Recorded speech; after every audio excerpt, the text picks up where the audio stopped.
Marking for beginners. Excuse me. Marking is one of the most fundamental skills that you need to learn in woodworking. And while it is pretty self-explanatory and pretty straightforward, it's not quite as clear-cut as all that.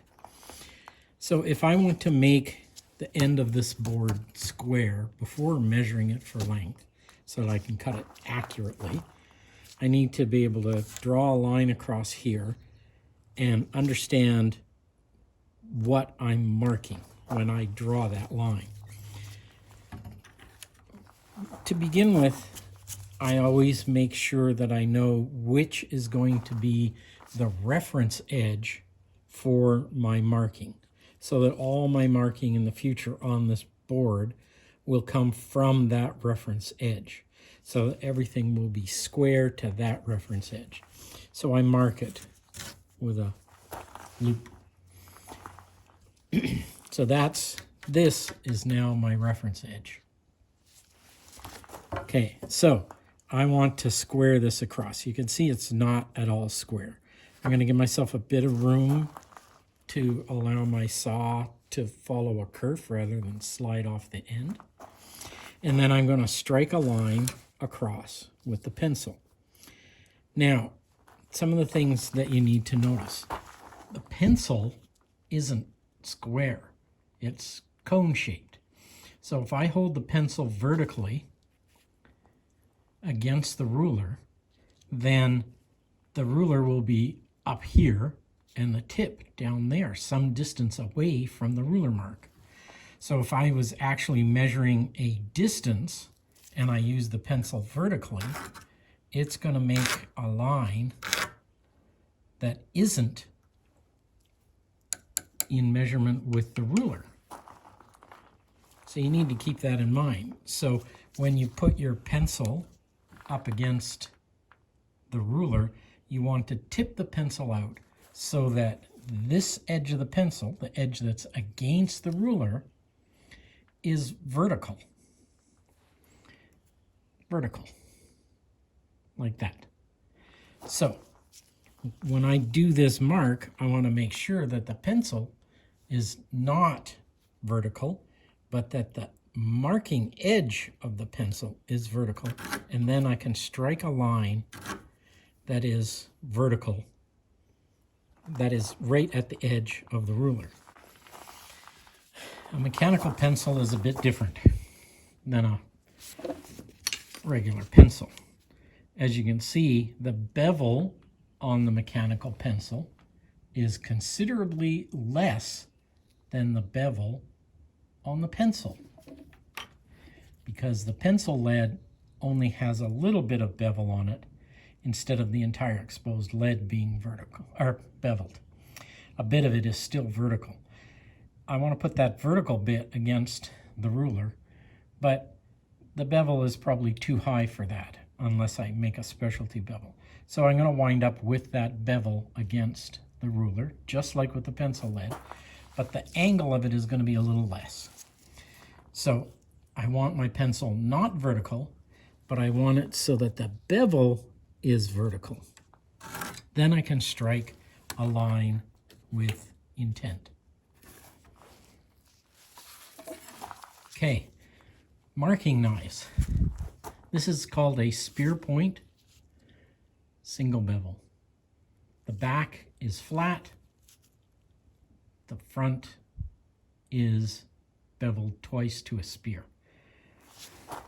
So when I mark with the marking knife, I want the flat back against the ruler, and I want that plane vertical.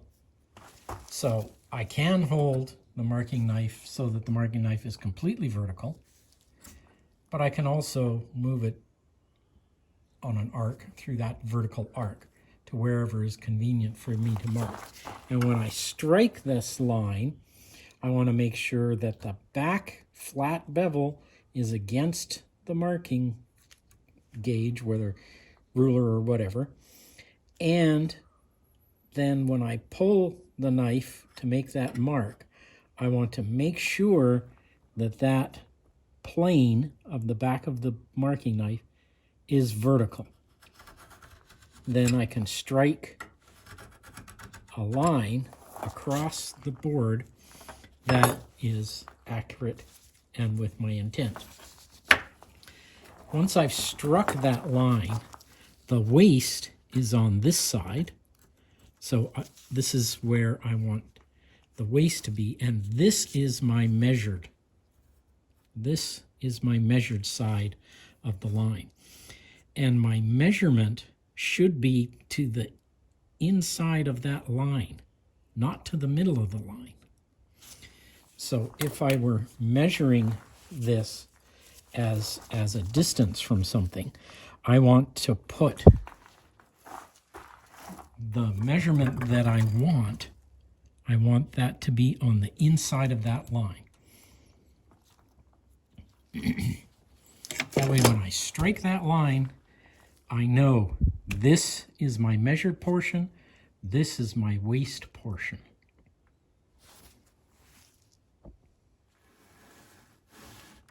So when it comes time to cut, now the saw leaves a curve.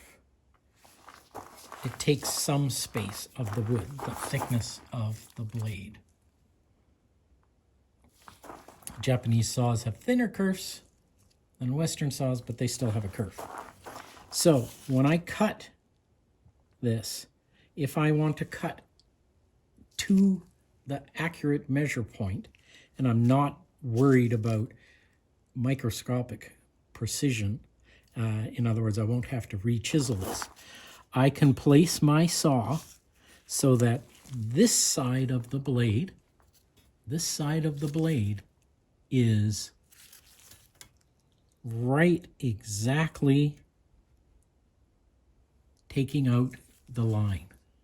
So you can see that I've got that so that there's no line on that side, and oops, and you can see the line on this side. So when I make this cut, excuse my shaky hands,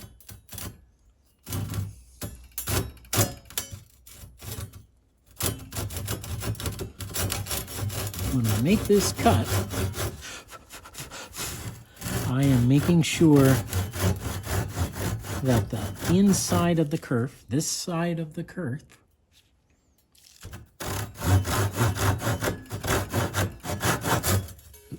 is on the inside of that line, the measure side. Okay, so we're going to call this measured side, waist side. We want our kerf on the waist side of our cut mark. And remember, because the pencil has width, the cut mark isn't the middle of the pencil or that side of the pencil. It's this side of the pencil, this side, the measure side. So when I finish the cut, I should have, if anything, I should have just a trace of the line left. But the lion's share of the line should have been taken by the saw. So once I've cut that, you can see that it is square and that I've left only traces of the pencil mark. Okay, so at another angle, there's my pencil.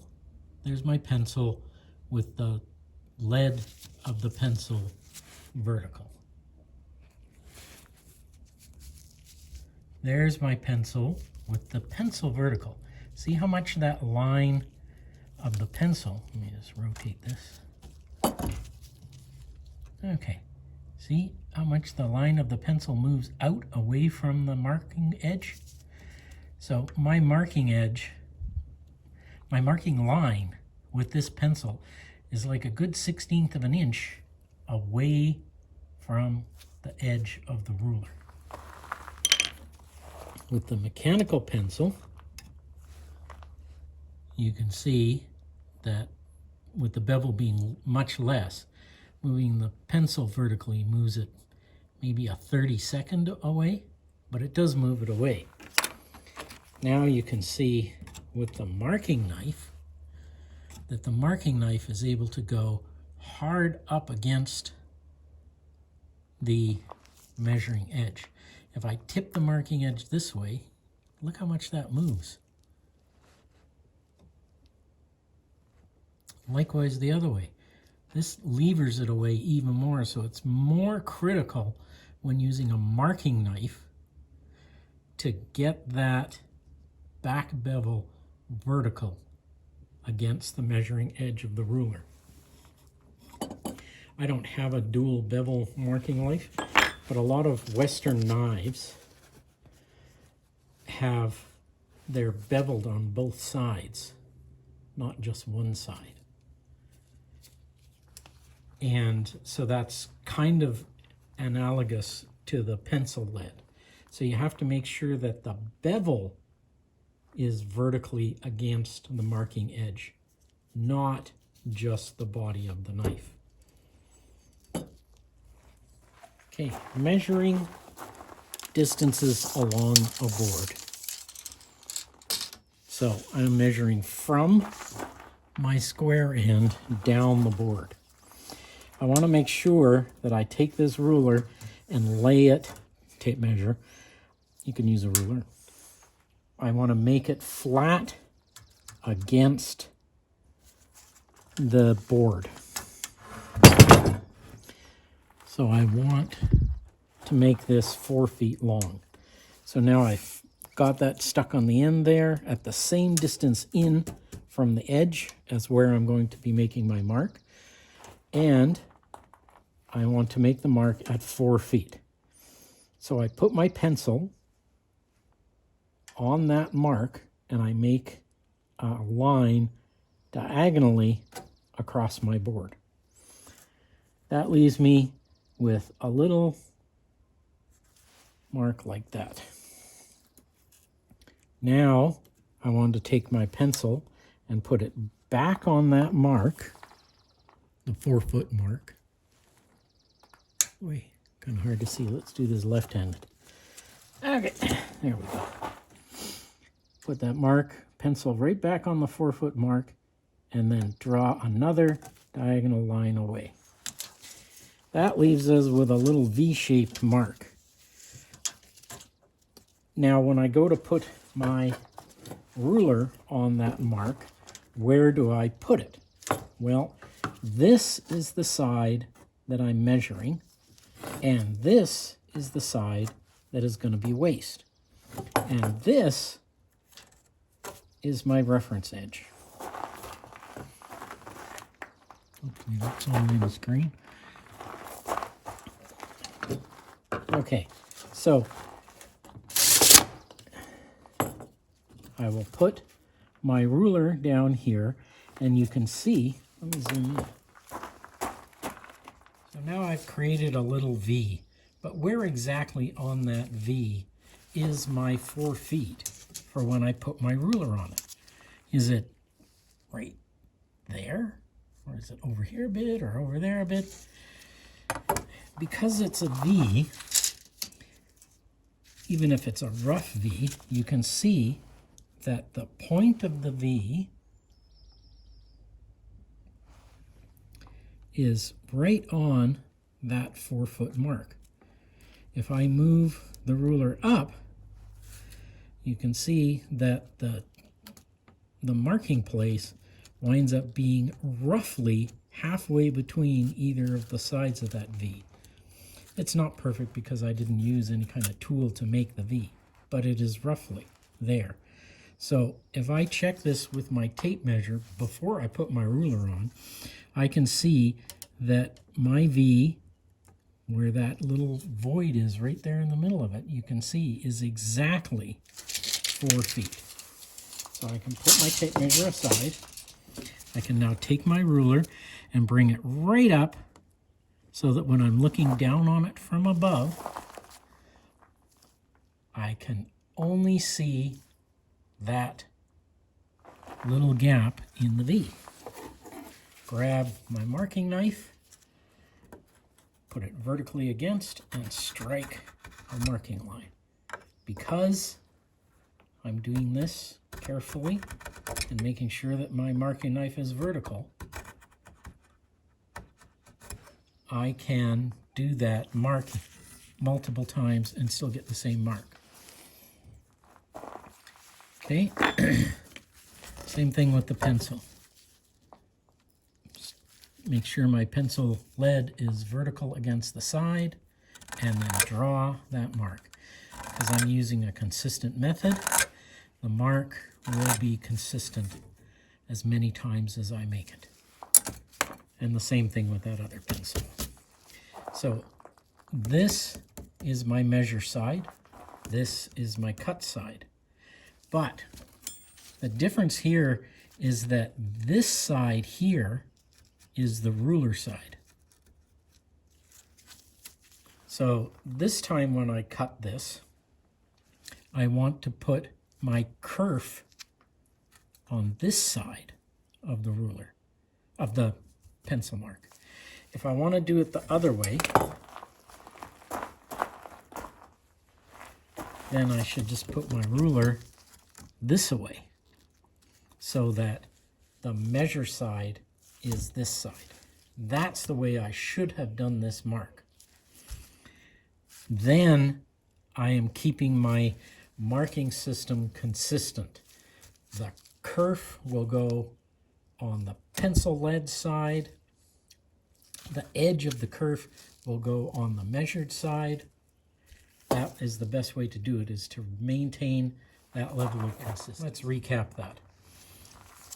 When you measure a distance, you want to make sure that your square is on the same side as the measured side, and that when you make your line, that your line will be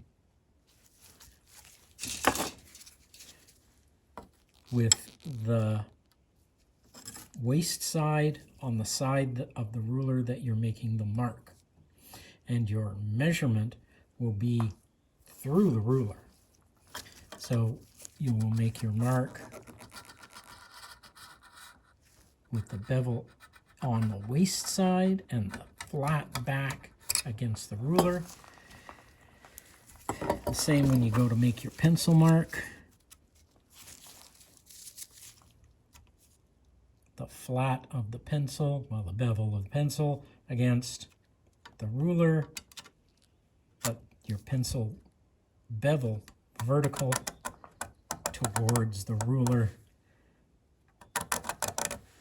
Then when that line is made, this becomes the ruler measured side, and your kerf lies on this side of the line, so that when you take the line, when you put your saw down to take a cut, your saw is going to lie with its kerf right on the edge of the pencil mark on the measured side. And you can see on the waist side that the saw blade itself will be over top of that pencil. Then when you make the cut, you will leave almost nothing of the pencil, just a few graphite dust bits. So you can see once it's cut, it's completely square all the way down, and it is square up and down as well, all the way across the face. And also, we'll see, from cut end to cut end, it is exactly 48 inches.